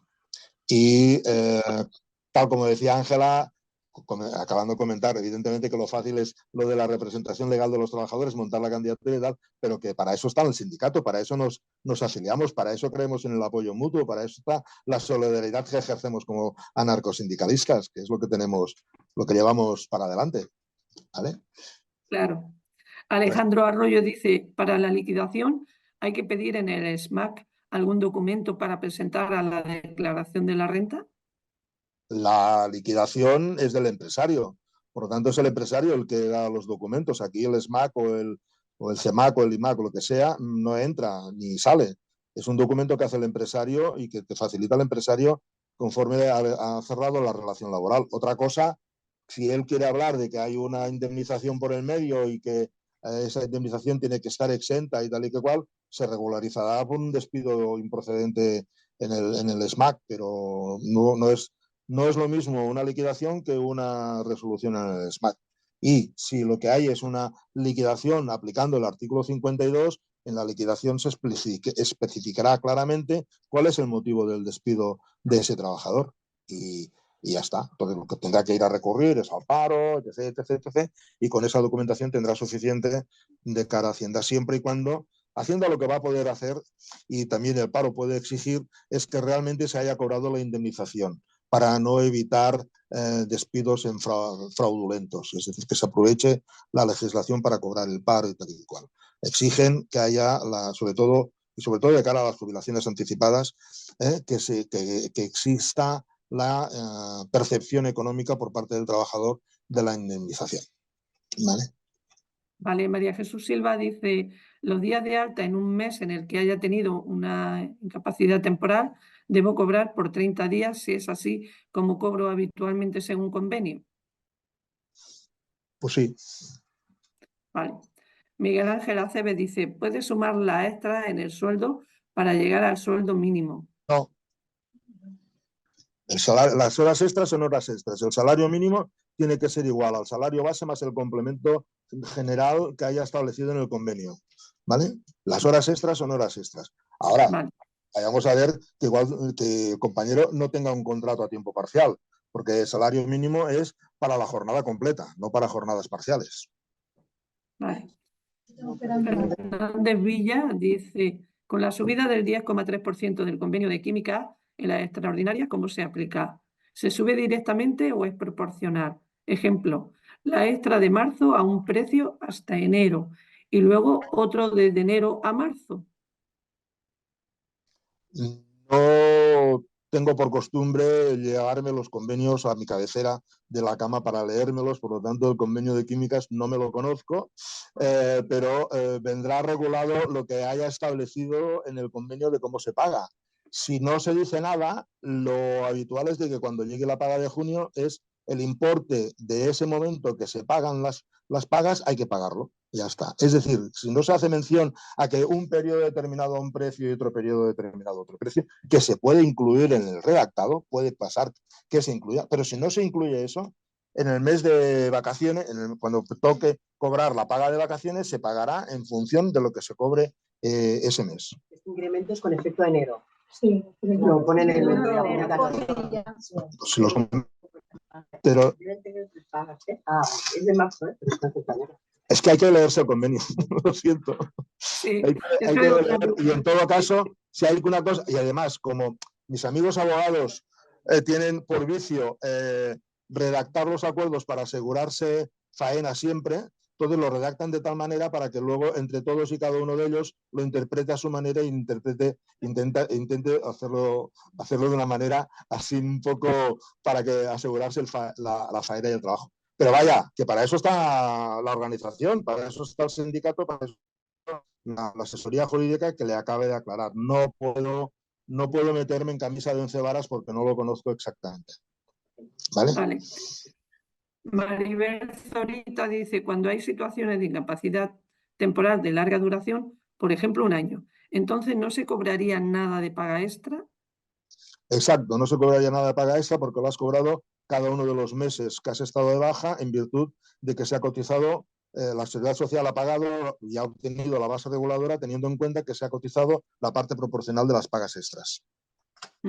Vale, luego Paula dice, gracias por toda la explicación en cuanto al mecanismo de equidad intergeneracional. El MEI, ¿ya debería aparecer en mi nómina? Debe de aparecer, lo que pasa que es posible, creo que lo he comentado, que es posible de que desde quien hace las nóminas haya interpretado que por qué poner una línea más y haya puesto ese 0,12 que ahora tenemos que pagar nosotros, lo tienen que pagar los empresarios, lo haya sumado al 4,70 que tiene que pagar que se tiene que pagar como cotización a la Seguridad Social. Es decir, que se permite hacer la suma del 4,70 más el 0,12 para cotizar el 4,82 y ya estará y ahí incluido y demás. No porque no se haya puesto esa línea, no se paga el MEI, sino que se paga igualmente. ¿Vale? Vale. Irene luego comenta, dice, en mi trabajo nos pagan por 30 días todos los meses, porque no nos pagan por los días totales del mes. No sé exactamente. Porque es mucho más fácil pagarlo por 30 que no hacer el cálculo el año que tiene, el mes que tiene 28, el mes que tiene 29 o el mes que tiene 31, porque entonces habría que coger el salario mensual y dividirlo entre 30, multiplicarlo por los días trabajados o dividirlo por 31, multiplicarlo por los días trabajados y tal. Hay que pensar que también los administrativos nos gusta trabajar lo menos posible y por lo tanto también aplicamos eso de la máxima, ¿no? De que menos trabajo posible para hacer, pero lo que no tenemos que hacer es dejar de cobrar lo que pertoca. Tened en cuenta que el salario, en todas las tablas salariales, ya desde hace mucho tiempo, además del salario mensual, se estipula también el salario anual. ¿Por qué? Pues porque la relación laboral al final se basa en toda la retribución anual que se percibe a lo largo del año. Y por lo tanto, pues el administrativo, como buen defensor de trabajar lo menos posible, pues si se evita una división, pues se la evita y ya está. Lo digo como exadministrador. Vale. Paula Villafañe dice, por otro lado, me gustaría saber si cuando una empresa complementa la incapacidad temporal hasta el 100%, si hay alguna fórmula para calcular dicho complemento. Por favor, muchas gracias. Sí, hay una fórmula. Que te pague el 100% la empresa y que la empresa recobra de la Seguridad Social lo que tenga que recobrar. Así de fácil. Vale. José Delgado dice, sí, pero aún cumpliendo con los EPI, seguimos trabajando en un ambiente contaminado, trabajamos en una nave, respecto a la que comentaba el compañero antes. Sí.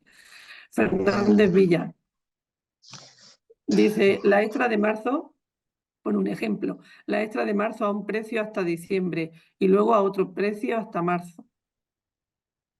Esto me imagino que debe responder al compañero de químicas, que a lo mejor él conoce mejor el convenio. Sí. Conoce mejor, no, Claro. conoce el convenio que yo no conozco, evidentemente. Sí. Rafael Plasencia dice, la formación es un permiso retribuido según el artículo 23.3 del Estatuto de los Trabajadores. Si se imparte formación por la empresa, se cuantifica en 20 horas cada año y acumulable hasta 5 años. Y las horas que se imparten se cobran como si se hubiera trabajado. ¿Cierto? Es así. Es así. Vale. Es decir, cuando la empresa te pone a hacer formación, va a cargo de su cargo y ya está. Entonces lo que hace es, tú en lugar de trabajar este día 8 horas, vas a trabajar 4 horas porque 4 horas vas a estar formándote. Pero es que esas 4 horas de formación es como si estuvieras trabajando y ya está. Vale. José Delgado dice, yo soy delegado de CGT, pero quien estuvo no representa a nadie, están caducadas las elecciones. Bueno, el compañero, no sé si es a los comentarios que hacíamos antes. Maribel Zorita dice, para calcular una hora de sueldo base, ¿cómo se haría? Una hora de sueldo base. Pues se coge el sueldo base, se divide entre 30 y ese se divide entre 8. Ese podría ser un cálculo. Ahora, si lo que quieres es saber cuál es el precio hora de tu trabajo, lo que tienes que hacer es coger la retribución anual total y dividirla entre las horas trabajadas que están fijadas por convenio.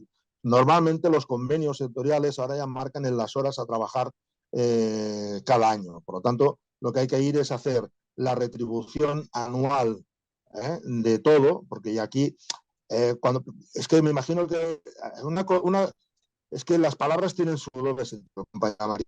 Una cosa es hablar de sueldo base y otra cosa es hablar de la percepción de qué vale tu hora de trabajo, que es diferente. El sueldo base viene fijado por el convenio, entonces para regularlo pues sería eso, dividido entre 30 y multiplicado, y eso dividido entre 8 sería el precio de una hora. ¿Por qué? Pues porque lo dividimos entre 30 y sabremos lo que vale el precio de cada hora. Pero lo real, lo más efectivo, porque además te saldrá el precio de hora más elevado, es coger la percepción anual y dividirla entre el número de trabajadas que estipula el convenio. ¿Vale? Si son 1.750, 1.750. Si son 1.820, dividirá entre 1.800. Pero todas las percepciones anuales, porque además no tiene nada que ver el salario tuyo con el salario del vecino, con el salario de al lado, dependerá de la antigüedad, dependerá de los pluses, dependerá de los favores que deba al empresario o lo que sea. Vale, gracias. Esther Bayón dice, en caso de pago por retribución flexible en especies, ¿de qué concepto deben restarlo? ¿Pueden restarlo del salario base? No, lo restarán del cómputo total. No irán a buscar un... Es decir, el salario base pondrán esto y tal y dirán, en efectivo hay tanto dinero y en especie tanto otro. Y ya está. Vale. Irene comenta, dice, una vez despedido con indemnización, ¿tiene derecho a recibir los atrasos al año siguiente, aunque ya no pertenezca a la empresa? Era Sí, lo que comentabas antes, sí. exacto. Vale. Lorena Aznar dice, me refiero a la formación profesional que por convenio tenemos estipulada, que la empresa nos la tiene que dar. Esa evidentemente no, nos la descuentan de nuestra nómina, ¿verdad? ¿Se entiende bien ahora? Pues peor. No, a ver, repito, o sea, la formación es porque le interesa a la empresa que estés formado. Primera definición. Te dan formación porque al empresario le interesa que estés formado por una serie de circunstancias. También puede ser para pillar él la pasta que le corresponde por el programa de formación. Bueno, pues una cosa de él. Por lo tanto, lo que se tiene que hacer, lo que se tiene que conseguir, y ya veremos cómo se consigue, es de que la formación te la impartan en horario laboral. Si te la imparten en horario laboral, esa hora que estás formándote es como si estuvieras trabajando. Es una hora efectiva de trabajo que has realizado. Por tanto, ni hay descuentos, ni hay pagos, ni nada de nada. ¿Vale? Esto por un lado. E incluso es más, sabemos ciertamente que hay empresas que dicen yo no puedo dejar de que tenga este servicio completo, por lo tanto necesito que te formes y las horas de formación te las voy a pagar como horas extras. Eso es posible que pase. Dependerá si interesa o no interesa hacerlo. ¿Vale? Porque en realidad el concepto de formación es dentro de las horas laborales y no tienes por qué dedicar más tiempo que ese. A partir de ahí, bueno, pues acuerdos puede haberlos. ¿De acuerdo? Vale. Beatriz comenta, dice, Beatriz de Madrid, buenos días, ¿qué conviene fiscalmente más? ¿Entrar en un ERE o un acuerdo con la empresa? Fiscalmente, entrar en un ERE. Y esto lo dicho por alguien de la CGT, en los cuales estamos en contra de los EREs. Pero es así, fiscalmente, un ERE tiene la exención fiscal del importe de la indemnización que te pertoque y por eso de eso no pagarás y tendrás más dinero en tu cuenta bolsillo. Y si llegas a un acuerdo, todo acuerdo con la empresa va a retribuir y va a pagar IRPF y demás, y seguridad social. Esto dicho desde el punto de vista que no estamos por los EREs, sino que estamos por la defensa del puesto de trabajo. Exacto. María Jesús Silva dice, ¿cómo calculo el plus de disponibilidad, los días en alta de un mes donde haya tenido unos días de incapacidad temporal, si este plus es distinto cada mes? Oh. Pues habrá que ver cómo está definido el plus de disponibilidad. Habrá que verlo. Es que depende de cómo se haya estipulado. Lo normal es que sea proporcional. Si no está fijado por día, lo normal es que sea proporcional el importe dividido entre 30 y cada día pues ese sería el importe. Eso sería lo normal, lo habitual. Pero doctores tiene la Iglesia y que venga alguien y diga cómo hay que hacerlo. Vale. Si es que no está escrito. Vale, Beatriz comenta, dice, buenos días, ahora mismo ha cambiado el tema de la baja después de un año de baja y el tribunal cuándo se pasa. Gracias. Se escapa muy mucho de mi conocimiento y en cada región y en cada provincia se funciona como se puede por parte de la administración pública. Y las valoraciones médicas en una provincia son más rápidas que en otras y dependerá de la casuística y dependerá de la enfermedad y dependerá del médico y dependerá de la mutua y dependerá de 50.000 factores que yo no sé definir ni puedo aproximarme a nada, porque bueno, pues en Cataluña funciona de una manera y no tiene por qué funcionar de la misma manera el mismo servicio de vigilancia de la salud en Sevilla o en la Galicia. ¿Por qué? Pues porque están traspasadas las funciones de la valoración de la salud a las comunidades autónomas, afortunadamente. Vale. María Jesús Silva dice, si he estado en excedencia 2 meses, la antigüedad la empezaré a cobrar 2 meses más tarde de cuando me correspondería si no hubiese tenido excedencia. Si la excedencia es voluntaria, sí. Si la excedencia es forzosa, los 2 meses se consideran como antigüedad también. Vale. Y pregunta también la compañera, los días que no se cobran cuando causa una incapacidad temporal son 3, no 4. A partir del tercer día cobra el 60% y a partir del 20 el 75%. Es la pregunta. Bueno, vamos a interpretar bien esto de hasta y a partir de. Es decir, el primero, el segundo y el tercer día no cobras nada. El cuarto día cobras el 60%. Lo digo porque para interpretar esto hasta, a veces cuando ponemos el hasta entendemos de que es ese día incluido o a partir de ese día. Dejémoslo claro. Primero, segundo, tercer día, 0. Cuarto día, el 60%. Vale. Núñez Alberto dice, ¿cómo calculo el salario bruto anual teniendo una nómina? Multiplico remuneración total por 14, la base de la seguridad social por 12. Pues si haces la retribución mensual por 14 y haces la base de la seguridad social por 12, en realidad debería dar el mismo importe y ese será la retribución anual. Vale. Lorena comenta, dice, la empresa nos da la formación a la que está obligada en nuestro convenio, que equivale a 32 horas en descanso. Nos da un cuadernillo donde nos han dado 1 semana y media para realizarlo en nuestro tiempo libre en casa. No nos la dan en horario laboral. ¿Es lícito? Pues hay que pelearlo. ¿Vale? Vale. Mina dice, hola, tengo pactado un sueldo anual bruto que está por encima del convenio. Grupo 3, he calculado el salario base por 15 pagas y me sale el sueldo del grupo 1.